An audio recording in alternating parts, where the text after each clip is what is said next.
বন্ধুরা নমস্কার। যতন খুলুম খা। প্রধানমন্ত্রীর মন কি বাত নিয়ে ত্রিপুরায় ভয়ঙ্কর বাত শোনা যাচ্ছে, ভয়ঙ্কর খবর বেরিয়ে আসছে।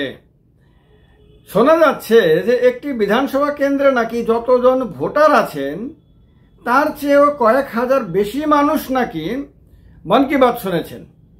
প্রধানমন্ত্রীর মন কি বাত শুনতে একটা বিধানসভা কেন্দ্রের বিজেপি শাসিত ত্রিপুরায় ওই বিধানসভা কেন্দ্রে যতজন ভোটার তার চেয়ে বেশি সংখ্যক মানুষ গেছেন। বিভিন্ন জায়গাতে বসে টেলিভিশন সেটের দিকে এভাবে তাকিয়ে শুনেছেন। আর ওই পরে আপনার সোশ্যাল মিডিয়াতে ছবি দিয়ে আজকে অমুক জায়গাতে প্রধানমন্ত্রীর মন কি বাত শ্রবণ করি এরকম একটা পোস্টও দিয়েছেন।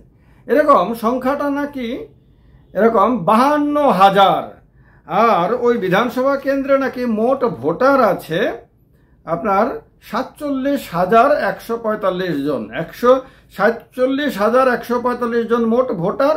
আর মন কি বাত শুনেছেন এরকম স্থির হয়ে এরকম ভাবে। ছবিগুলো দেখবেন ভালো করে, একদম তাকিয়ে রয়েছে, একদম গোগ্রাসে গিলছে। তো 52,000। আবার রিপোর্টে নাকি বলা হয়েছে যে ওই বিধানসভা কেন্দ্রের 52টি বুথের মধ্যে প্রত্যেকটি বুথ থেকে নাকি 1,000 জন করে মন কি বাত শুনেছেন। এইরকম রাউন্ড ফিগার পৃথিবীতে আর কোথাও কোনো হিসাবে পাওয়া যায় কিনা সন্দেহ আছে। এইভাবে ক্ষেত্রেও এটা একটা ব্যতিক্রমী। বিধানসভা কেন্দ্রটি আগরতলা থেকে খুব বেশি দূরে না, বৃহত্তর আগরতলার মধ্যেই বড়জলা বিধানসভা কেন্দ্র। সেই বড়জলা বিধানসভা কেন্দ্রে এই খবরটা এই ঘটনাটা ঘটেছে এবং একটি সংবাদপত্রে আপনার তার হিসাবটা দেওয়া হয়েছে। ওই সংবাদপত্রে দেওয়া হিসাবটাতে দেখা যাচ্ছে যে ওই ছবি তুলে যে স্ট্যাটিস্টিক্সটা দেওয়া হয়েছে তার ছবি তুলে দেওয়া হয়েছে, তার নিচে একজন স্বাক্ষরও করেছেন। এবার স্বাক্ষর না করা একটা কাগজ যদি দেওয়া হতো তাহলে ধরে নেওয়া যেত যে এটা ফলস, অথবা এটার মধ্যে আপনার কোনো গরমির করা হয়েছে। কিন্তু যেহেতু নিচে স্বাক্ষর আছে সেহেতু ধরে নিতে হবে এটা অথেন্টিক। কারণ যিনি স্বাক্ষরকারী তিনি ডেফিনেটলি তথ্যগুলো ভালো করে দেখে যাচাই করে তারপরেই তো স্বাক্ষর করবেন। স্বাক্ষর তো আর কেউ এমনি এমনি করে না নর্মালি। তো তার কারণে এটাকে ওই রকম ভাবি। এখন কথা হলো, এতে অনেকে অবাক হয়েছেন। কেন অবাক হয়েছেন আমি জানি না। অবাক হওয়ার মতন কিছু কি আছে? আপনার রাজ্যে বিজেপির মেম্বারশিপ কত আছে? 11 থেকে 12 লক্ষের মতন হবে রাজ্যে বিজেপির মেম্বারশিপ। কিন্তু 2023 সালের বিধানসভা নির্বাচনের দিকে যদি আমরা তাকাই তাহলে বিজেপি কত ভোট পেয়েছিল?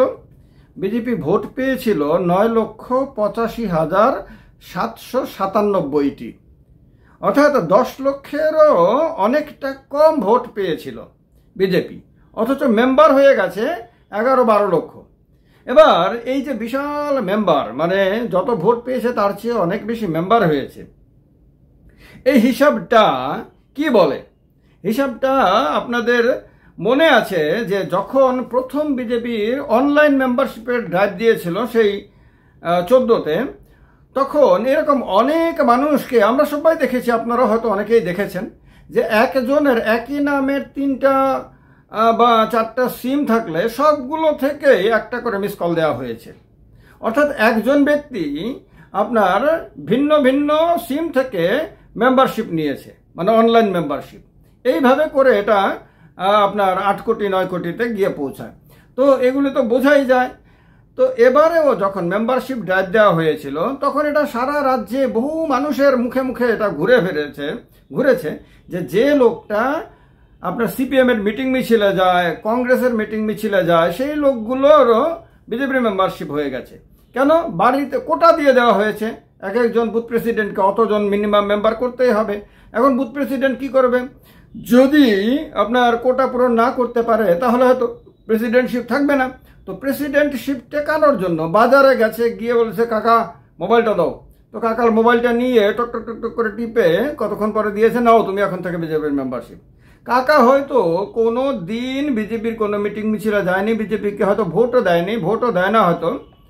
কাকা হয়তো অন্য পার্টিকে সমর্থন করে, কিন্তু কাকা মেম্বার হয়ে গেছে, নিজেও জানে না কিভাবে মেম্বার হয়, অবাক হয়ে গেছে কাকাই যখন শুনেছে। তো এরকমভাবে মানুষের বাড়ি ঘরে গিয়েও বলেছে অনেকে যে মেম্বার হতে হবে। তো বাড়িতে যতজন, এখন এর মধ্যে কতজন সাবালক আর কতজন নাবালক মেম্বার, সেইটাও আপনার বিরাট একটা ব্যাপার।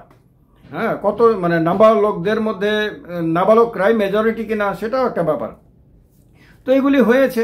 তো যদি আপনার 10 লক্ষের নিচে ভোট পায় আর যদি মেম্বার 11 লক্ষের ওপরে যদি হয়, তাহলে হ্যাঁ, আপনাদের মধ্যে কেউ কেউ বলতে পারেন হতে পারে ভোট বেড়েছে বা সমর্থন বাড়ছে।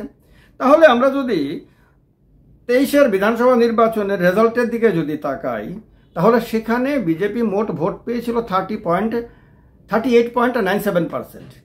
আর এর আগের বিধানসভা মানে 2018-র বিধানসভা নির্বাচনের তুলনায় 4.62% কম হয়েছিল।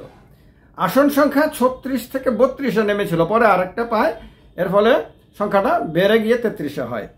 তো ভোট তো কমছে, ভোট তো বাড়ছে না। লোকসভার হিসাবটাকে আমরা কখনোই হিসাবের মধ্যে আনি না, এগুলি আমি অনেক ভিডিওতে বলেছি। কেন না সিপিএম এর সময়গুলো আনি, না বিজেপি সময়গুলো আনি। তো এই যে ভোট তো কমছে, তো গত বিধানসভা নির্বাচনের পরে এখন ভোট আরো নিঃসন্দেহে অনেক কমেছে, হাজার হাজার কমেছে না, লক্ষ লক্ষ কমেছে। সেটা বোঝা যাবে 28-এর বিধানসভা নির্বাচনের ফলাফল প্রকাশিত হওয়ার পরে। কিন্তু কমে যে বা কমছে যে, সেটা বোঝার জন্য বিরাট কোনো পণ্ডিত হওয়ার দরকার নাই। সমাজের চতুর্দিকে মানুষের সঙ্গে কথা বললেই বোঝা যায় জনসমর্থন বাড়ছে না কমছে। এখন জনসমর্থন যদি কমে তাহলে মেম্বার কিভাবে বাড়ে? মেম্বার তো এমনি এমনি বাড়ে না, ওইভাবেই মেম্বারগুলো বেড়েছে যেগুলো আমরা শুনেছি। আর এইভাবে যদি মেম্বার বাড়ানো হয় তাহলে মন কি বাতের শ্রোতার সংখ্যা কেন বাড়ানো হবে না এইভাবে? যেখানে তালিকাতে দেখা যাচ্ছে অন্যান্য মণ্ডলে 6000, 5000, 5 থেকে 6000-এর মাঝখানে এরকম দেখা যাচ্ছে, সেখানে একটা মণ্ডলে 52,000 কিভাবে?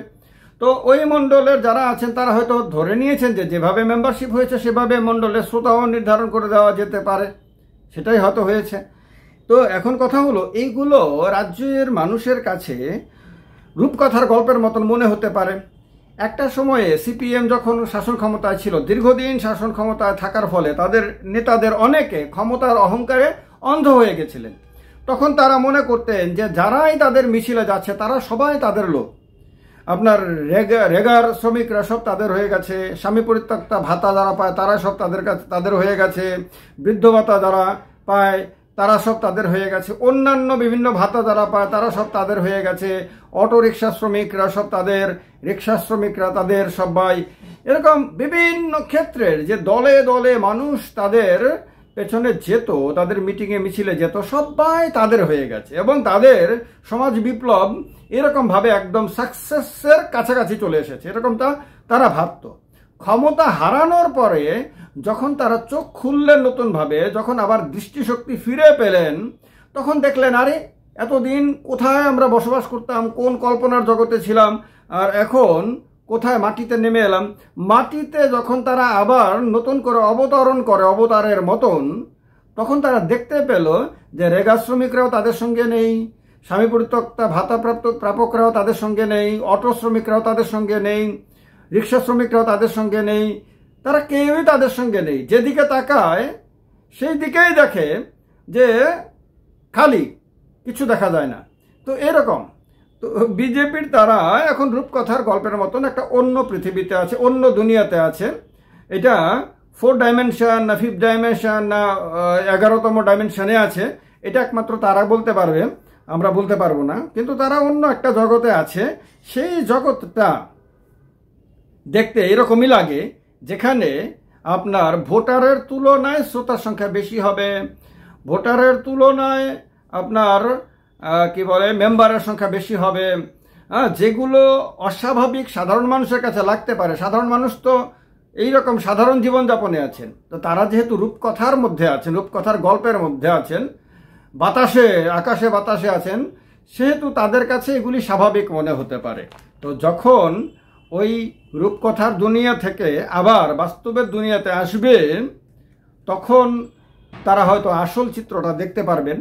ততক্ষণে ক্ষমতাটা তাদের হাত থেকে কত কিলোমিটার দূরে চলে যাবে সেটা মাপা তখনই যাবে যখন তারা ক্ষমতাটা হারাবেন। এখন বোঝা যাবে না, মাপার কোনো সুযোগও নেই এখন। তো যাই হোক, এই যে রাজ্য রাজনীতির ব্যতিক্রমী মজাদার যে ছবিগুলো, সেই ছবিগুলো আমার মনে হয় আপনারা সবাই উপভোগ করছেন ভালো করেই। সাবরুম থেকে ধর্মনগর পর্যন্ত কোনো এলাকার মানুষ কিন্তু বাদ যাওয়ার কথা না, যদি কারোর ভাগ্য খারাপ না হয় আর কি। কেউ যদি বাদ গিয়ে থাকেন তাহলে এটা জানিয়ে দেবেন একটু কমেন্ট বক্সে কমেন্ট করে। আর যদি মনে হয় যে আরও বেশি করে মানুষের সঙ্গে আলোচনা এই চ্যানেলে, মানে ত্রিপুরা পলিটিক্যাল শো চ্যানেলে হওয়া উচিত, তাহলে চ্যানেলটাকে সাবস্ক্রাইব করে ছড়িয়ে দেবেন, শেয়ার করে দেবেন, ভিডিওটাকে একটা লাইক তো অবশ্যই করে আপনার সঙ্গে থাকবেন। যতনন্দ খুলুম খা, সবাইকে নমস্কার।